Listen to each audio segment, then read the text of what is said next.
अरे वा, जा आता लवकर बेसिन मध्ये टाकून दे तुझी सगळी भांडे. जा. नाही बेबी, तू गुड बॉय आहे ना. जा लवकर बेसिन मध्ये टाकायचं आणि वॉशरूम मध्ये जाऊन हात धुवून यायचा. जा पड.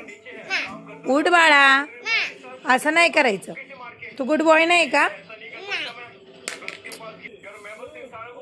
पाणी पिऊन जातोय का?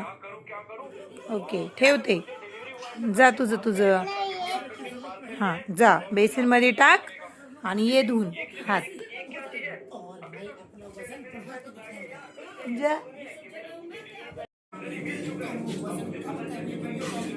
Good boy, good boy, good boy. टावेला हात पुस. अरे वा, देवा किती हुशार आहे. ये करा. ये